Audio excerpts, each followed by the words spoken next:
Hola a todos y bienvenidos a nuestro webinar internacional del Francis Clark Center. Mi nombre es Luis Sánchez. Soy profesor de piano en Texas A&M University Commerce y me desempeño como director de asuntos internacionales para el Francis Clark Center. Y estoy verdaderamente contento de darles la bienvenida. Las disculpas por empezar un poquitito más tarde de lo programado. Les queremos recordar a todos aquellos que nos acompañan hasta el final del evento que recibirán en las próximas 2 semanas un certificado de participación.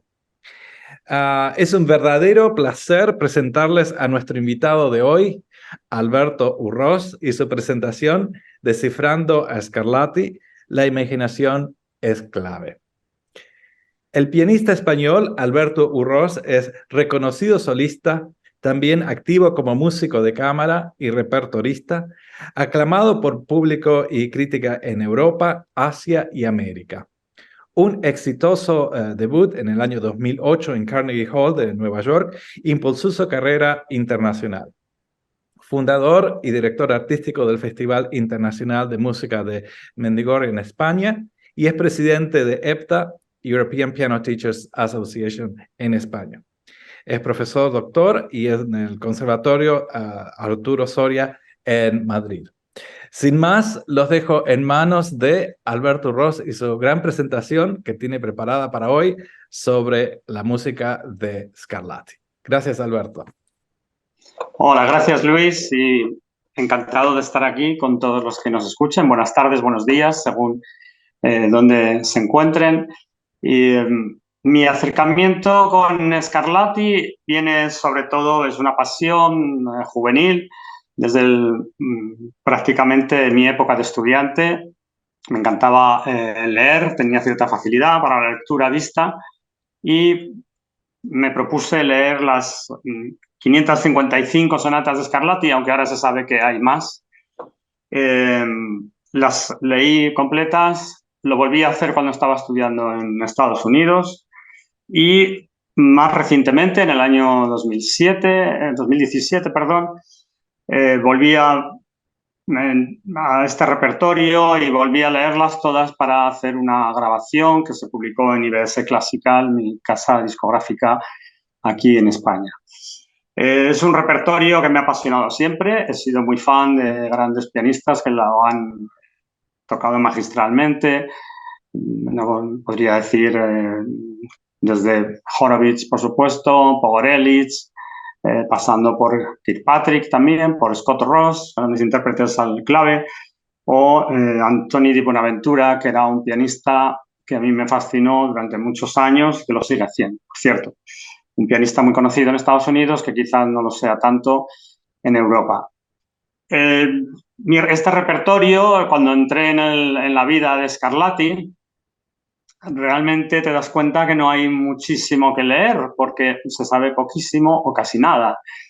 Solamente queda un documento escrito de su puño y letra que está en la biblioteca del Palacio de Liria, el de la Casa de Alba, con apenas unas frases y no tenemos tampoco, que esto es lo que mucha gente no sabe, o si lo ha oído no recuerda al final, es que no tenemos autógrafos de sus sonatas. Tenemos copias manuscritas, pero copias y al fin y al cabo. Eso es un poco nuestra... Es un hándicap, por supuesto, porque no podemos saber un estudio, no podemos hacer un estudio cronológico de una evolución de su escritura y tampoco sabemos realmente pues, si estaban escritas todas en España, seguramente no. Si fueron escritas, algunas que se escribieron en España fueron escritas en Portugal o anteriormente de sus viajes. Este repertorio fascinante y la figura de Scarlatti, lo más que podemos sacar de él es probablemente de sus obras, efectivamente, y como su repertorio más sublime, seguramente quizás hay algunas otras obras que son dignas, por supuesto, de mencionar y de escuchar, pero todos conocemos a Domenico Scarlatti como el gran compositor de sonatas para teclado. Y este repertorio nos da muchísimas ideas sobre su forma de ser, porque ahí encontramos sonatas que son muy divertidas, encontramos sonatas que son muy sentimentales Encontramos sonatas muy tristes, algunas muy serias, con un estilo fugado, muy, muy estricto. Otras son de clara inspiración española, mejor dicho, ibérica, y otras tienen, para mí, una esencia pues napolitana o italiana, obviamente. Esto, Scarlatti es una figura fascinante en este aspecto porque cada una de sus sonatas nos abre un mundo nuevo. Y mi idea cuando me propuse hacer recitales con la música de Scarlatti fue explotar un poco descubrir un poco al hombre, al compositor que estaba detrás de la música. Imaginando cómo podría haber sido la vida de Scarlatti, aunque tenemos datos de sus viajes, no tenemos mucha información de ellos, entonces empecé a pensar que voy a hacer un recorrido por su vida.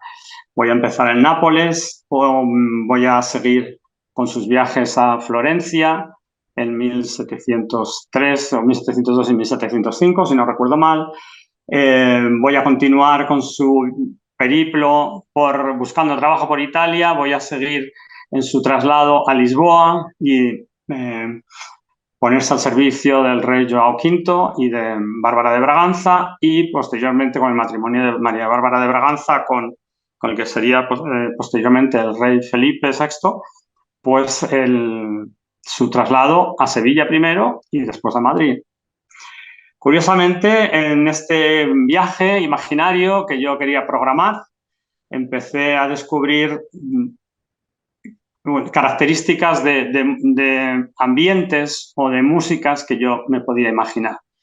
Y resultó totalmente inspirador para hacer esta música de Scarlatti un poquito más cercana y olvidar quizás un poco la rectitud y la estructura barroca, quizás un poco encorsetada, que nos han vendido.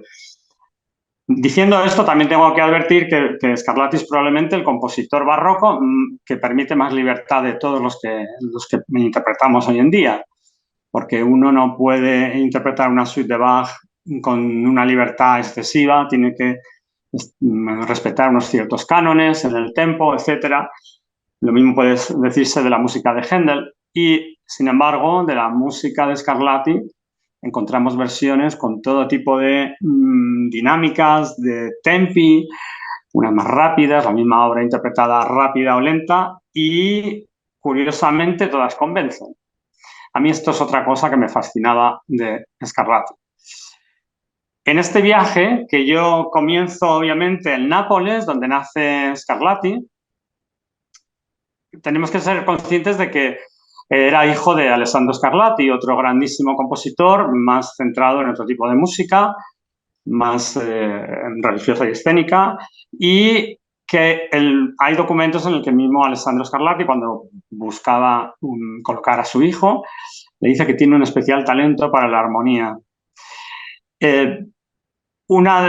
Todos sabemos que en vida de Scarlatti se publicaron escasamente 30 sonatas, que fueron publicadas en Londres y Scarlatti ya estaba en España, pero fueron dedicadas al rey João V y de Portugal. Y en estas 30 sonatas, curiosamente, él las termina con una fuga, la que se conoció posteriormente como la fuga del gato. Para mí es muy curioso cómo da una idea de la personalidad de Scarlatti el elegir un tema como este.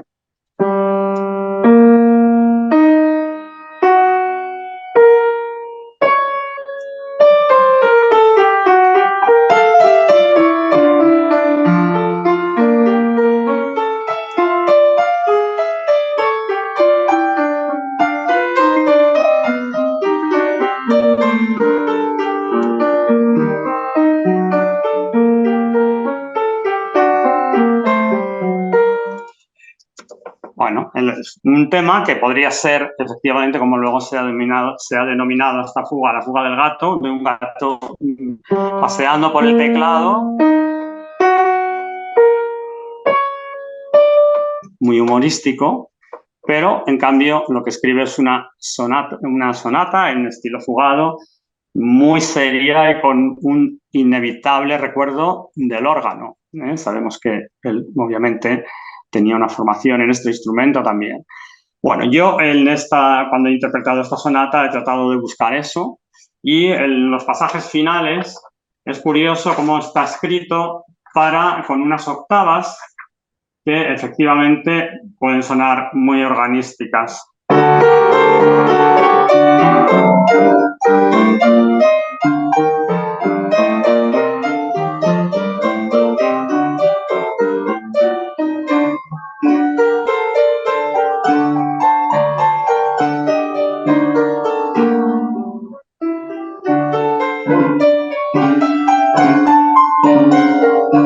Yo voy poniendo trinos en la izquierda, un poco imitando los contras y los subbajos del órgano. Hago...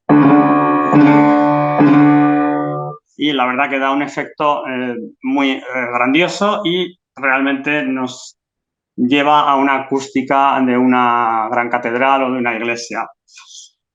Obviamente, Scarlatti, en estos años que se buscaba la vida, también hizo 2 viajes a Florencia, concretamente en 1702 y en 1705. Y allí fue a la corte de los Medici, donde, qué casualidad, nuestro querido Bartolomeo Cristofori estaba experimentando con la construcción de un nuevo instrumento llamado gravicembalo col pianoforte. Por lo tanto, aquí entramos en un punto clave, que es que Scarlatti conoció realmente el fortepiano y no pudo abstraerse a él, efectivamente. Durante muchos años se consideró que la música de Scarlatti había sido escrita para el clave y nada más que para el clave. Probablemente después del trabajo impresionante y maravilloso de Kirkpatrick, pero en los últimos estudios ya hablan de cómo Scarlatti es totalmente legítimo interpretarlo al fortepiano y, por lo tanto, en nuestro piano moderno. Él conoció los fortepianos de la época, evidentemente, si fue a Florencia y estuvo en la corte de los Medici, tuvo que entrar en contacto con alguien como Bartolomeo Cristofori, y también en Portugal y luego posteriormente en la corte española, cuando la reina Bárbara de Braganza se hizo su inventario de bienes tras su fallecimiento, pues se constaba que tenía 2 fortepianos en su colección, además de claves. Por lo tanto, los últimos estudios apuntan a que Scarlatti pudo haber escrito y haber pensado incluso perfectamente para determinadas sonatas para el fortepiano. Y en esta atmósfera, ahora ya me vuelvo otra vez a su viaje a Florencia, Scarlatti escribe una sonata que para mí tiene un carácter totalmente palaciego, de la corte de los Medici, con el sonido de los guitarrones y de los laúdes, mejor que de las guitarras, y es la de Kirkpatrick número 8.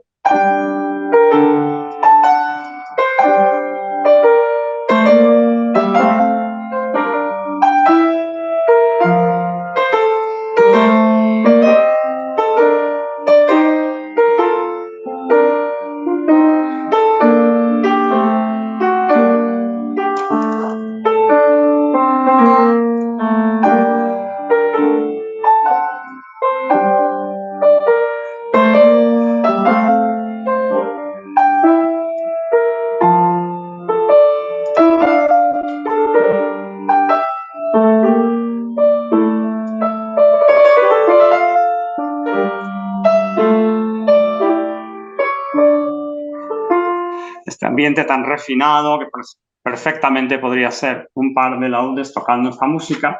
Y curiosamente tenemos al final un recuerdo de un lento rasgueo en el instrumento.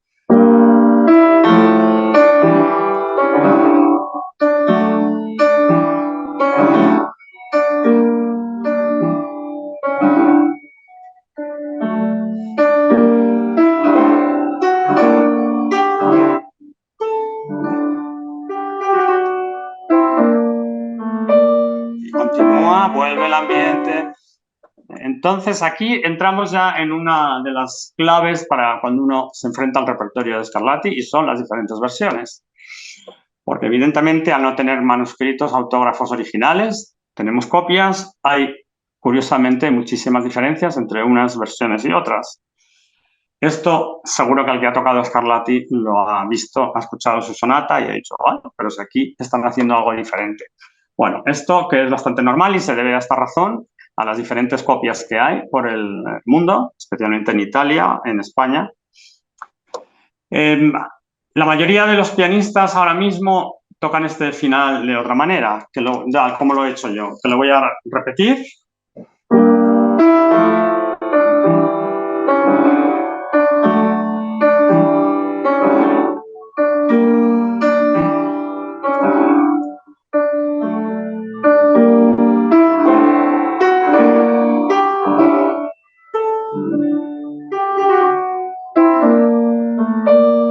¿Cuál es la diferencia sutil y muy leve? No sé si alguno de nuestros oyentes lo habrá notado, pero evidentemente aquí tenemos la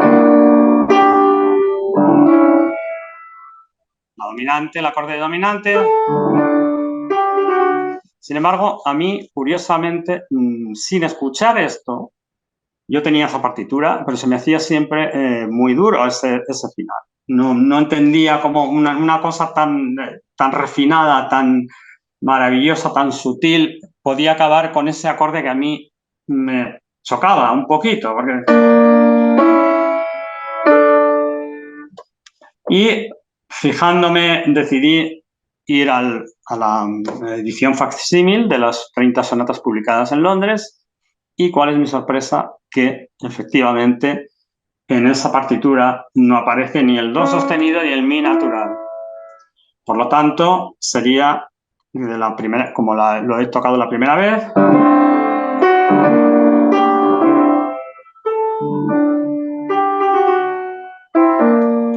Para mí es maravilloso esta otra manera de cómo suena, me parece un mundo totalmente distinto.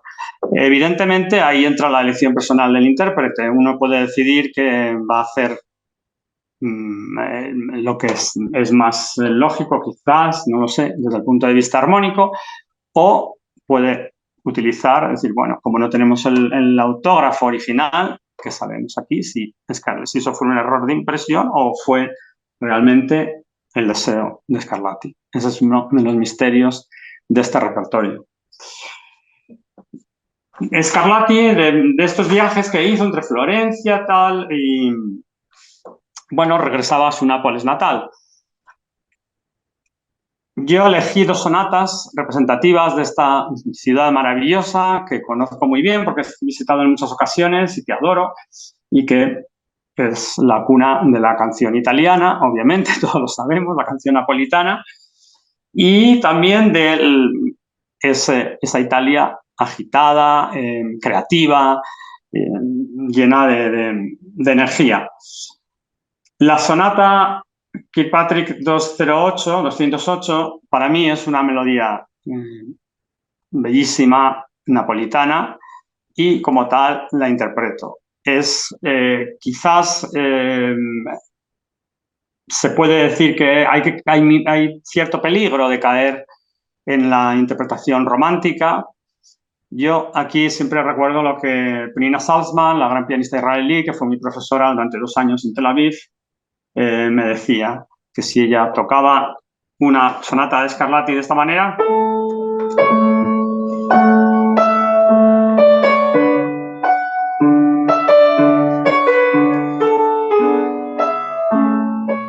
evidentemente estaba fuera de estilo.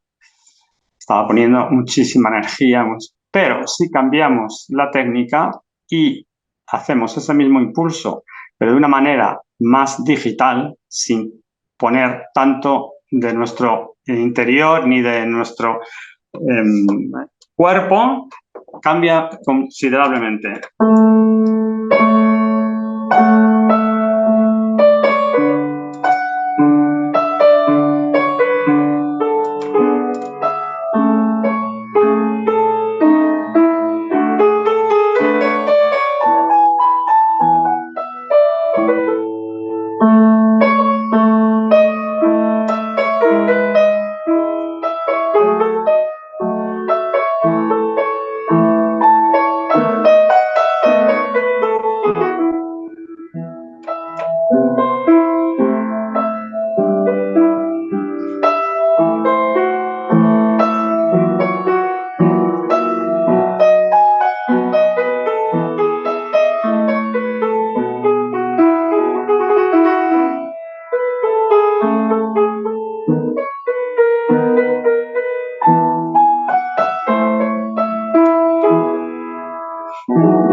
ya repetiríamos, haríamos la repetición. Y aquí en esta sonata tenemos una melodía maravillosa que podemos tocar muy expresiva, siempre guardando el rigor del estilo, pero obviamente en el clave había muchísimos recursos para hacer esta expresión, precisamente porque no tenían la capacidad que tenemos nosotros de frasear con un teclado dinámicamente. Aquí tenemos ya una de las maravillas de la música de Scarlatti, que son los acordes de armonía sucia. Tenemos, y aquí tenemos ahora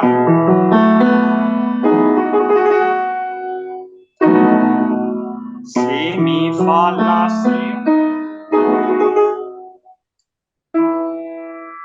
Algo increíble que Scarlatti fuera capaz de imaginar estas sonoridades. Y muchos estudiosos han visto o han establecido que probablemente algunas de las sonatas dentro del estilo galante de Scarlatti, que podemos decir que él era representante, aunque es también representante del barroco, está ahí en una zona que presenta, puede ser clasificado de galante, puede ser clasificado de barroco, por eso muchos estudiosos hablan de la heteroglosia de Scarlatti. La segunda sonata que continúa, que es de continuación a esta, que es la sonata en la mayor también, misma tonalidad, y que probablemente hace pareja, se pueden tocar aisladas, pero según algunos estudiosos estarían emparejadas. Tenemos la otra cara de Nápoles, tenemos la cara del trasiego, del movimiento y de la vitalidad.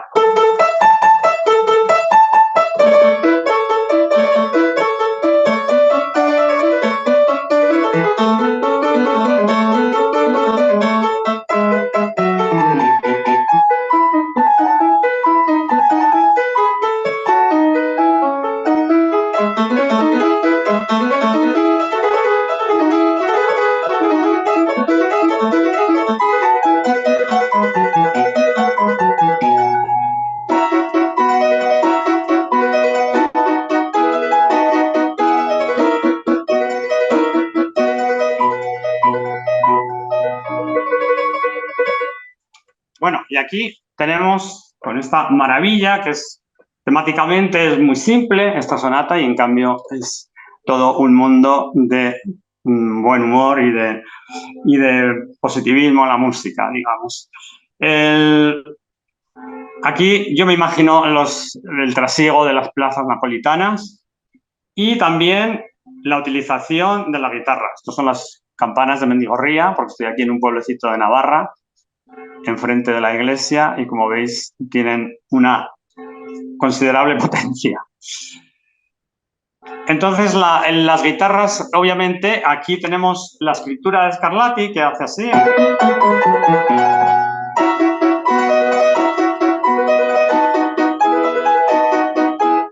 Pero para mí está claro que esos son unos rasgueados de guitarra.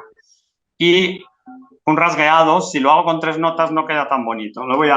Aquí tenemos do, mi, fa.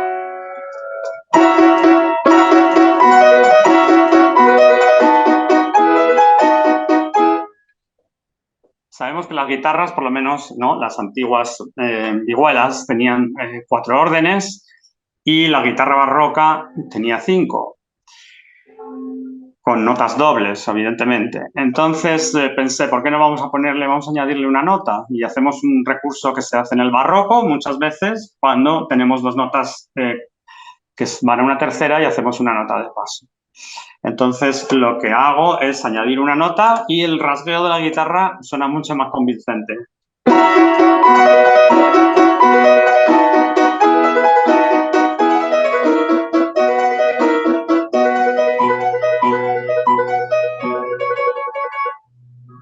Ya no hago do, mi, fa, hago si, do, fa.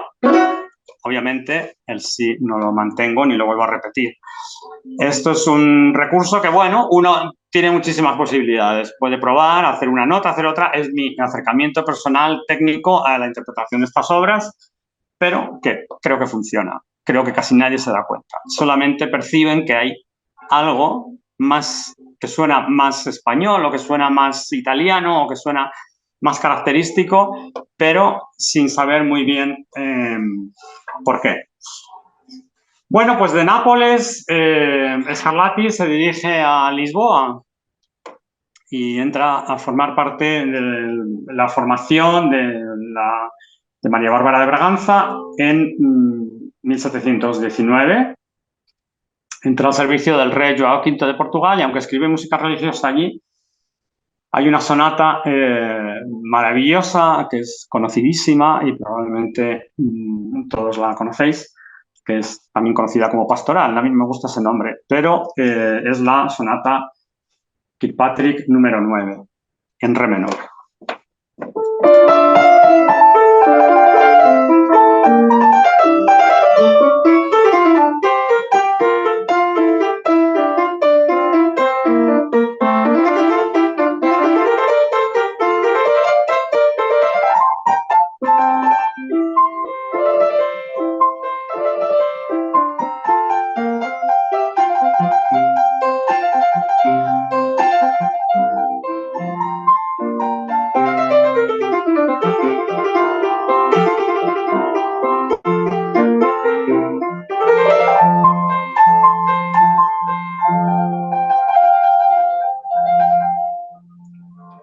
Bueno, ¿por qué yo cogí esta sonata? Porque me inspiró la época de Portugal, que por cierto ahora me estoy dando cuenta que creo que he dicho Felipe VI anteriormente, y no mayor, es nuestro rey ahora mismo, se casó con el futuro Fernando VI.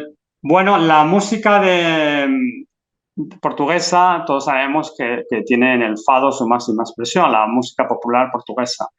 Y determinados musicólogos o estudiosos de la música de Scarlatti han querido ver cierta reminiscencia de los fados portugueses en esta sonata. Evidentemente, el fado no existía como tal en la época de Scarlatti, pero obviamente tenía que haber algo anteriormente y sí que estaba la guitarra portuguesa. ¿Qué aplico yo aquí de este repertorio, que a mí, por cierto, me encanta y que he podido escuchar en vivo en muchas ocasiones y soy un absoluto fan? Pues es la brillantez que tiene la guitarra portuguesa. Aquí tenemos muchos trinos. Para mí, el canto está claro.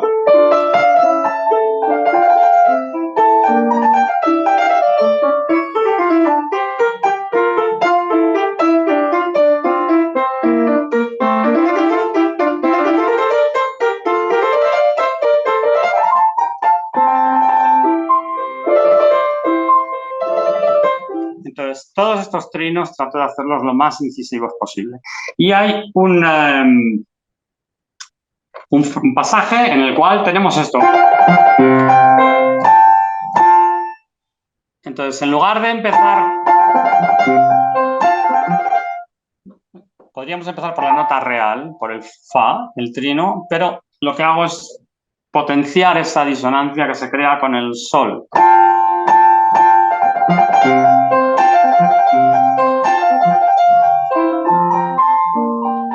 Y de esa manera me recuerda muchísimo al brillo de la guitarra portuguesa. Bueno, tiene también la nostalgia, el canto del fado, es una sonata bellísima que seguramente muchos habéis conocido y que yo utilizo estos pequeños recursos para darle un carácter más portugués, si se puede hablar así. El siguiente paso de Scarlatti, cuando ya la princesa María Bárbara de Braganza se casa con Fernando, pues se desplazan a Sevilla. Y Sevilla en aquella época, evidentemente, era prácticamente la capital del mundo. Estábamos en un tráfico increíble con América y había una riqueza cultural que venía de todos los países con su folclore nativo, también de Canarias, de todos los viajes que se hacían desde Sevilla, transatlánticos. Y obviamente era una sociedad muy rica con el folclore, como lo ha sido siempre en Andalucía, con toda la influencia que ha habido árabe tan fuerte durante tantos siglos. Aquí tenemos, yo elegí dos sonatas que para mí representaban muy bien diferentes facetas de esta época en la vida de Scarlatti. Una de ellas es la Kirkpatrick 97, que es muy poco conocida y, bueno, casi está denostada porque no se sabe muy bien si era de Scarlatti. La verdad es que tiene una escritura muy, muy sencilla, casi, digamos, que está esquelético. No hay prácticamente nada que puedas decir de relleno donde agarrarte, pero para mí era una maravilla porque me recordaba muchísimo a una seguidilla andaluza. Y además me imaginaba que podría haber sido tocado perfectamente dentro de una tonadilla. La tonadilla escénica, que empezaba entonces ya a tener cierto protagonismo, era, bueno, básicamente en su primera época una cantante que salía a un escenario con un pandero, una guitarra y prácticamente nada más. Y el recurso de los pies y el taconeo, pues vamos a decir. Esta sonata, que apenas es conocida,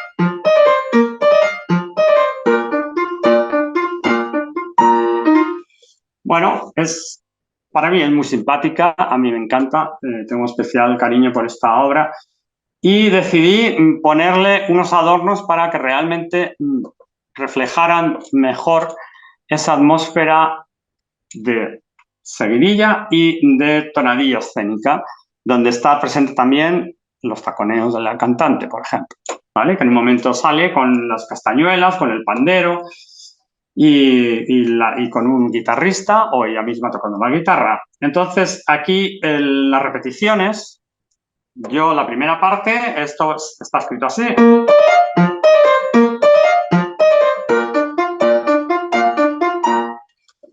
Y pensé, ¿por qué no vamos a poner unos adornos en el bajo? Sí, me recuerda a cierto taconeo. Y entonces hice...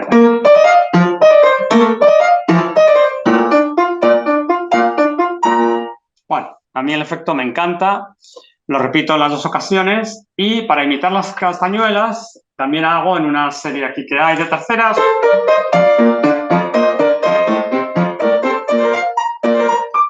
Entonces hago doble trino.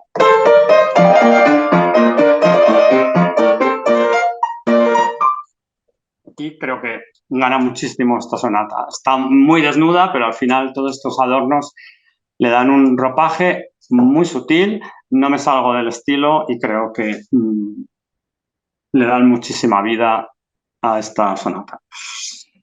Aquí tenemos también un trabajo de lo que Scarlatti, una demostración de lo que Scarlatti cogía de lo que escuchaba, obviamente, de todo el folclore. Y es, por ejemplo, la cadencia frigia, la utiliza de una manera totalmente española. Como podemos escuchar aquí.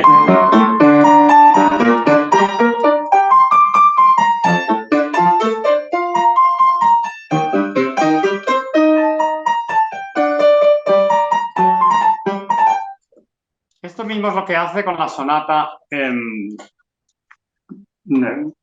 Kirkpatrick 203, en mi menor. Esta es una sonata que yo adoro porque nos habla de esa troglossia, de esa mezcla de estilos, de la que era Scarlatti un absoluto genio. Tiene un carácter muy barroco en algunos momentos, pero lo mezcla con estos recursos de la música española. Voy a tocar un poquito.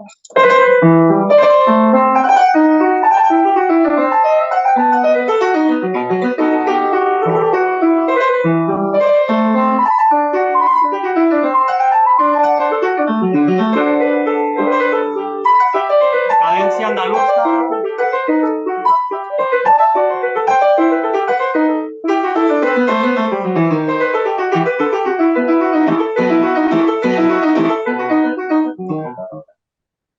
Y ahora tenemos de repente un canon a la octava.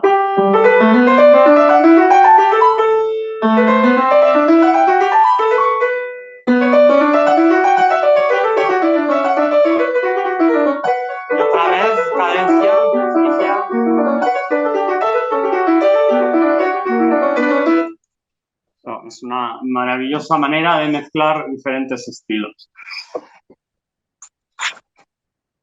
Este carácter ibérico que tienen las sonatas, muchas de las sonatas de Scarlatti, también se refleja no solo en movimientos o en sonatas que son más rápidas, más animadas, sino también en otras que son muy líricas. Tenemos aquí, por ejemplo, el...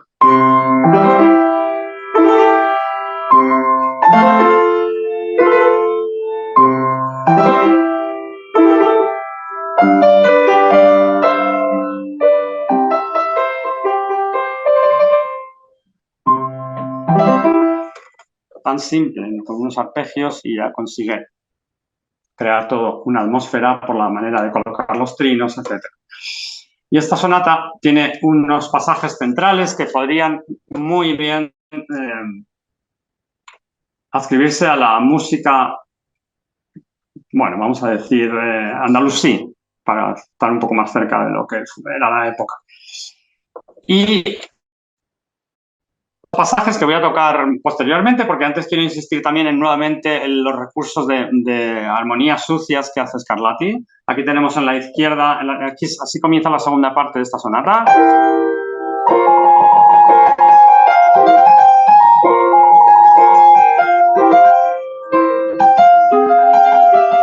Perdón, que tocaba ahí sin leer bien, pero esta es...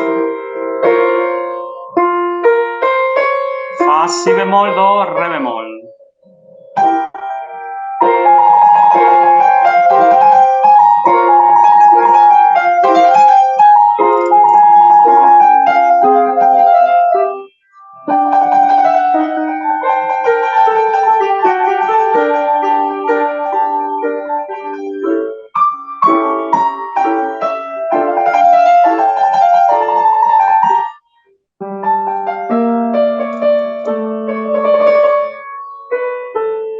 Ya tenemos.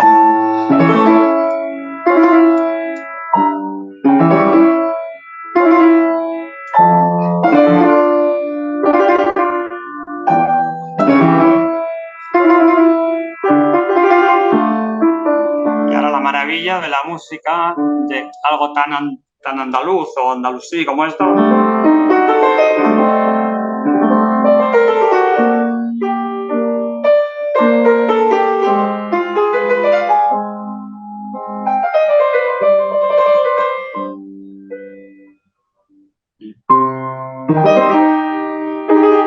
Y vuelve otra vez a ser, bueno, más clásico o más galante o más barroco, como lo queramos ver.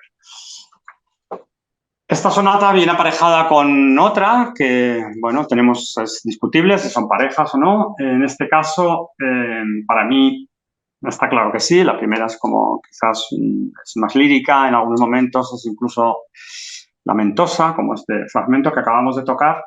Y la siguiente, la anterior era la Kirkpatrick 132 y esta es la 133. Tenemos un inicio que recuerda muchísimo a los canarios, la danza barroca.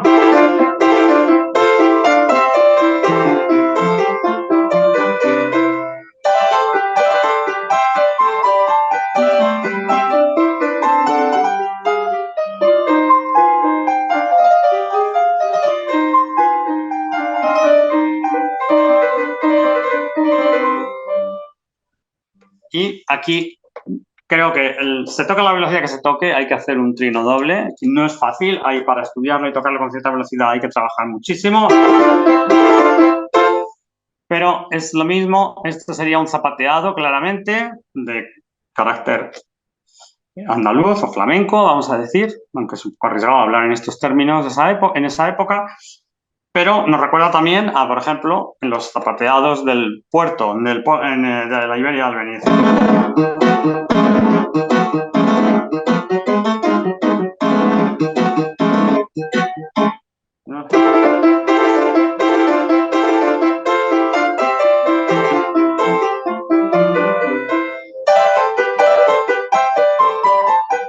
Obviamente, tocada ya un poquito más deprisa, se convierte en todo un reto técnico. Entre estas sonatas de inspiración claramente ibérica. Luego tenemos al Scarlatti nostálgico, que es capaz de hacer una melodía tan sencilla y tan tierna y al mismo tiempo tan sobrecogedora, y que se graba también en la memoria después de escucharla una vez, como esta.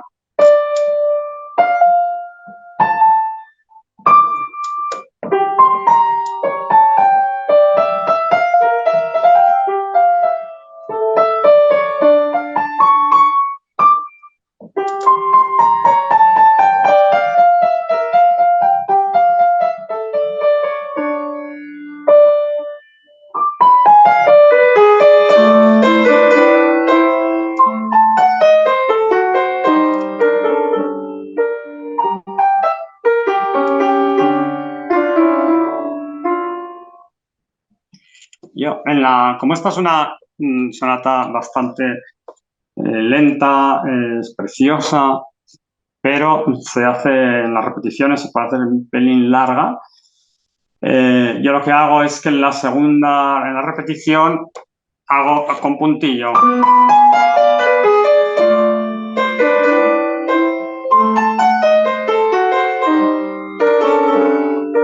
Como si fueran unas notas inegales o algo así. Evidentemente, aquí tenemos al Scarlatti quizás más sentimental, ¿no? Por decirlo, no llega a ser patetismo, pero hay una gran reflexión, una gran serenidad en toda esta música. Y también hay notas sucias que tienen un carácter maravilloso de vez en cuando, de ciertas disonancias que parecen.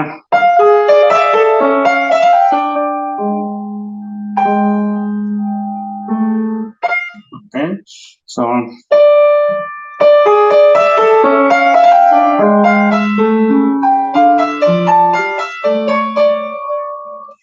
Okay. Y esta influencia árabe que se puede manifestar también de distintas maneras. Hay una sonata que me gusta especialmente porque me recuerda muchísimo el carácter circular de toda la filosofía un poco andalusí, ¿no? Y es la sonata en fa mayor, Kirkpatrick 44, que comienza así.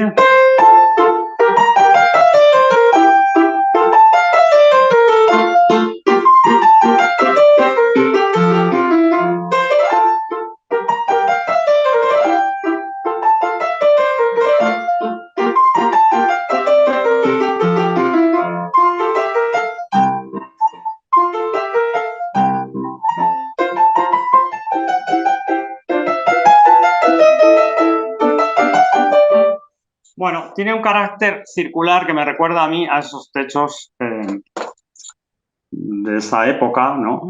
Que están todos hechos con madera y con filigrana, con arabescos. Realmente esto es un arabesco.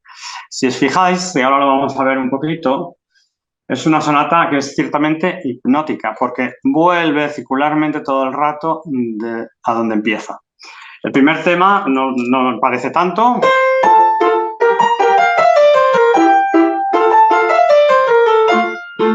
De fa. Luego aquí tenemos do,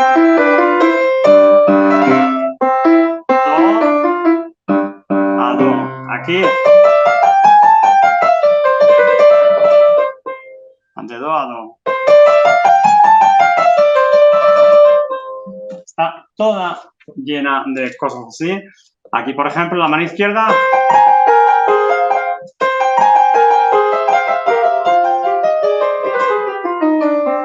De do a do. Aquí también está.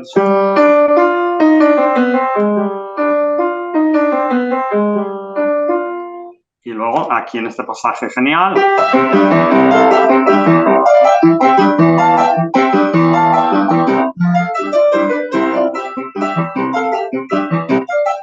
Bueno, si tuviéramos tiempo podríamos escucharla o interpretarla entera y veríamos cómo se va repitiendo casi como en una danza de los derviches, ¿no?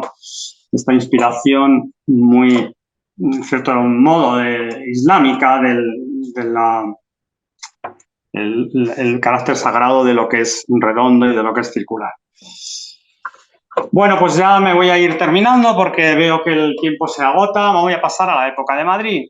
Y en la época de Madrid tenemos para mí una sonata que es emblemática, es esta, que no sabemos si la compuso allí, pero la imaginación lo puede suplir todo.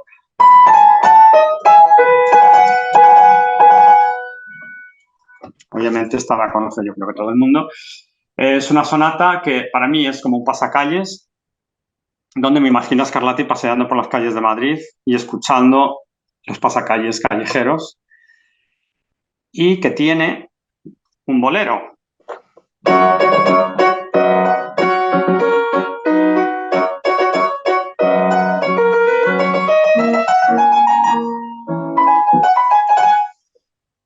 Por lo tanto, es de clara inspiración española, pero también tiene ese carácter madrileño que a mí me recuerda muchísimo el comienzo a la música nocturna de Boccherini, que compondría unos años más tarde. Si escuchamos el comienzo, la verdad es que tiene la misma atmósfera.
Y esta sonata me gusta terminarla precisamente así, como un pasacalles que se va alejando entre las calles de Madrid, mientras Scarlatti escucha los ecos o escucha como en la lejanía se va perdiendo la música.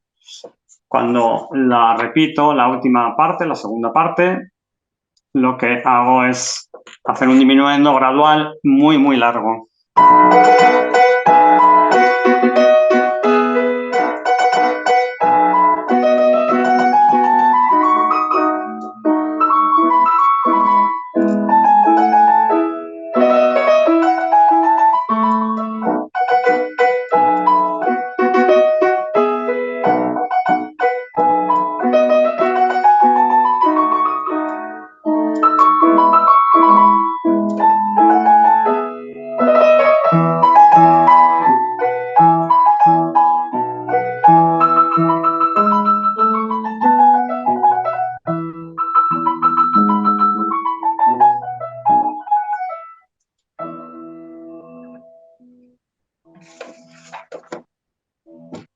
Bueno, y voy a terminar con una de las sonatas más humorísticas que tiene Scarlatti, que es la sonata conocida como La Caza. Es una sonata que yo adoro, pero que desgraciadamente es muy difícil, hay que estudiarla mucho para ir muy seguro al concierto. Me encanta porque se pueden ver tantísimas imágenes de la caza. Obviamente la caza formaba parte de las actividades de recreo de los reyes de España, eso era una obviedad, no hay más que ver los cuadros de Velázquez. Y en esta sonata, que es la Kilpatrick 96, tenemos la llamada de los cornos.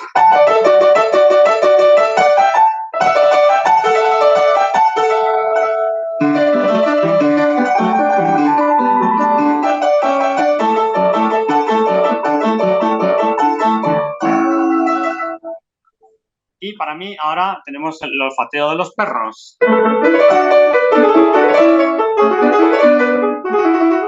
Aquí sobre todo.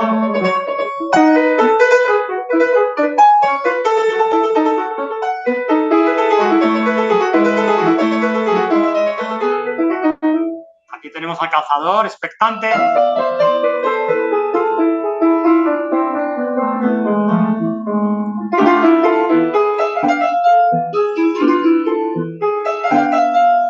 Aquí por fin los perros que ladran. Fijaos, porque lo que hago para hacerlo más cómico es, esto está escrito así. Pero yo hago...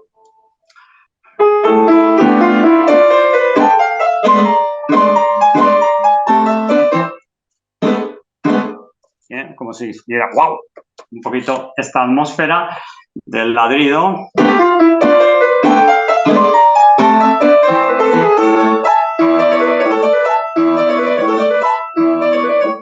Y aquí, como está escrito simplemente la, mi, para mí era muy sosito y lo que hago es ponerle un pequeño mordente ahí para que parezca un canto de alarma de un pájaro, ¿no?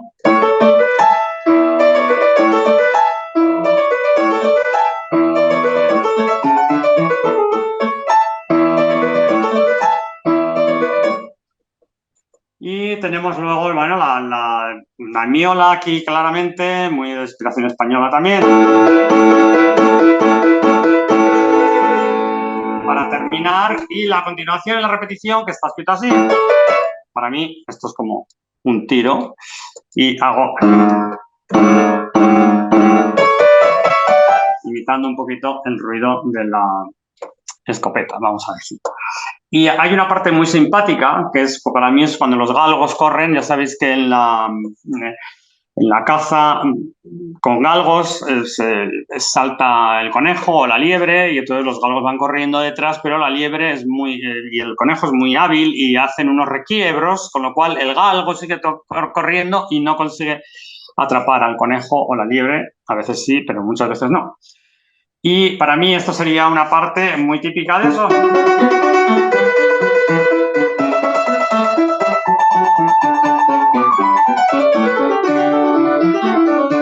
Aquí saltos.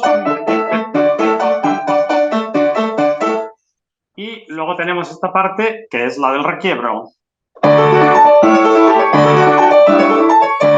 Ahora el requiebro.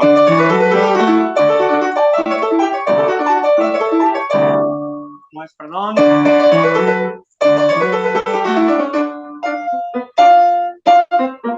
Un poco difícil hablar y tocar.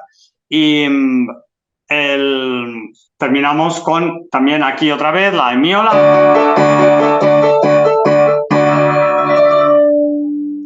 Bueno, entonces esta sería para mí una de las más divertidas de las sonatas de Scarlatti.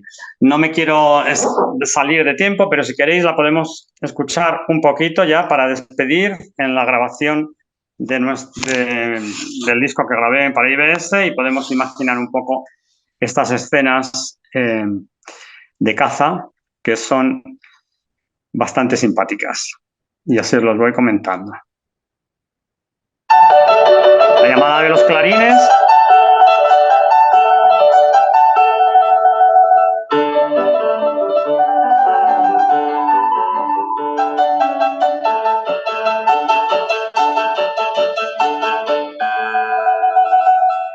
El olfateo de los perros.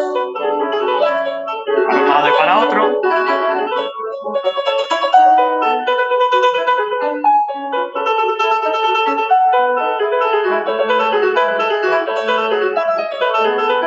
Los cazadores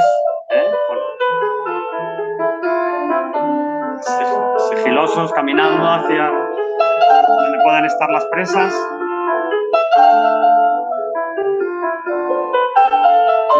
La primera vez lo hago tal cual está escrito.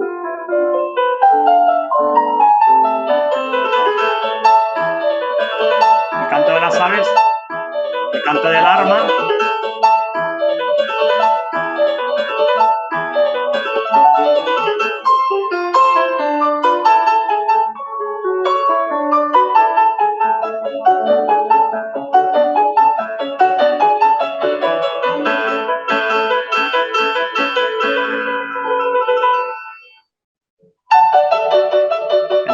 introducción hago unos trinos dobles y hago los ladridos del perro.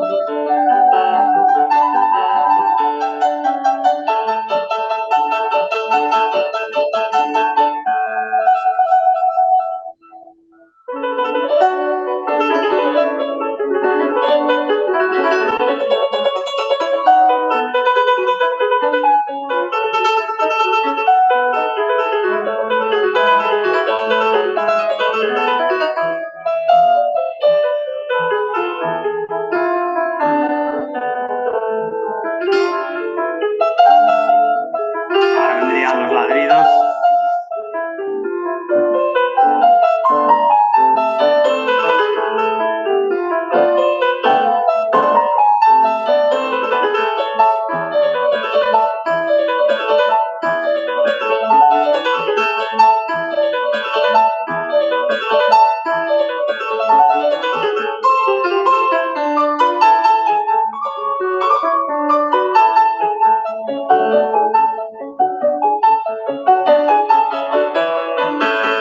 Ahora tenemos el tiro.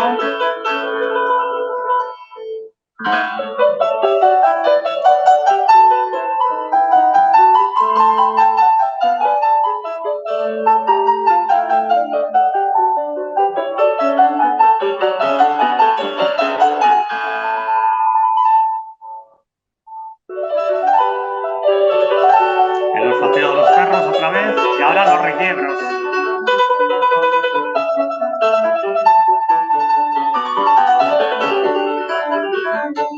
Los saltos en los animales y ahora la carrera detrás y el requiebro.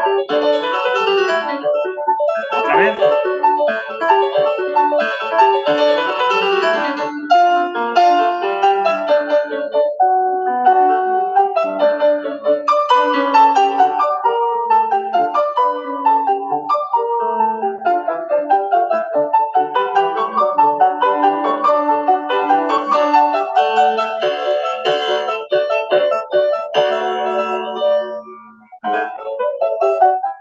Bueno, y la voy a dejar, hago unos adornos al final, pero todo esto lo podéis escuchar, está en todas las plataformas y si alguien tiene interés en escuchar mi versión de Scarlatti lo puede hacer, porque está por todos los, en streaming por todos los lugares. Entonces, ahora estoy abierto a preguntas y simplemente si hay tiempo, no sé cómo andamos, veo que son 60 minutos ya, casi. Hola, Luis. Muchas gracias, Alberto, por bueno, esta formidable ponencia que has compartido con todos nosotros. He visto algunas preguntas, más que nada preguntas de clarificación que han aparecido. Si, una de las preguntas que Giselle había hecho es si la sonata La Casa es la Kirkpatrick 159. No, es 97, si no recuerdo mal. Okay.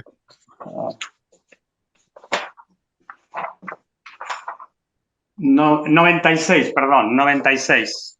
Ok. Sí. Y Longo 465. No hemos hablado de los catálogos de Scarlatti, pero bueno, prefiero siempre el Kirkpatrick yo, personalmente. Por supuesto. También de Argentina, Horacio Medina había preguntado si conocías la sonata Kirkpatrick 202 en si bemol. Bueno, difícil, porque además yo tengo problema con los nombres y los números por una dislexia que tenía desde pequeño y es dificilísimo para mí recordar la sonata simplemente por el número de opus o en este caso el Kirkpatrick. Muy difícil, lo siento mucho. El problema. Y una pregunta que yo había pensado es, muchas de las personas que nos están acompañando hoy son maestros y quizás sí. pudieras darnos una orientación si uno quiere introducir la música de Scarlatti a un estudiante. ¿Cuáles serían las opciones y de qué forma introducir quizás estos adornos que revelan más el carácter de la obra? Si nos podrías dar algunas ideas con respecto a eso. Bueno, es complicado. Por propia experiencia tengo que decir que Scarlatti es un repertorio muy, muy complicado de trabajar en clase. porque yo lo hago con mis alumnos, pero lo consideran una tortura al final. Porque tenemos el tema de la articulación que es tan refinada, ¿no? Y que tenemos que trabajar con los dedos muchísimo. Si encima tenemos adornos, que tenemos que hacerlos de una manera correcta, etcétera, se convierte en algo muy complicado para trabajar con alumnos que quizás a lo mejor no tienen un desarrollo todavía importante, ¿no? Técnico. Pero sí es verdad que es un buen camino para precisamente eso, para desarrollar la técnica. Entonces, sí que animo a trabajar el repertorio y, bueno, utilizar las sonatas quizás que son, pueden ser más sencillas. Hay una que es maravillosa, que es... Como, ay, no perdí la mitad. Y ahí se pueden trabajar todo tipo de articulaciones y detalles de una manera más simple. El tema de los adornos y de cómo darle un poquito más de vida a este repertorio, yo prefiero que cada uno desarrolle su gusto. Obviamente, aquí cuando yo expongo esto parece que ha sido todo rápido y a la primera, pero obviamente no. He hecho muchas pruebas, unas cosas me gustaban, otras no me han gustado, las he quitado. Esta sonata, por ejemplo, cuando repito, hago un adorno que al principio me gustaba más así, con el sol sostenido, pero luego dije, bueno, tonalmente es un poco raro, vamos a ponerlo solve quadri. Opté por lo que era un poquito más, vamos a decir, menos violento quizás con la época, ¿no? Y entonces también queda bien, pero me gustaba más con el sol sostenido. Yo animo y luego en la caza, por ejemplo, cuando hace el final, justo en el último, a mí me encantaba poner el pedal tonal, porque se puede poner y hacer doble trino en esta sexta. Obviamente eso era imposible de realizar, ¿no? Con el clave. Pero ¿por qué no? Mira, yo me gustaría leer un poquito lo que quizás muchos lo sabéis, pero lo que escribió, el prefacio que escribió Scarlatti a su edición de las sonatas.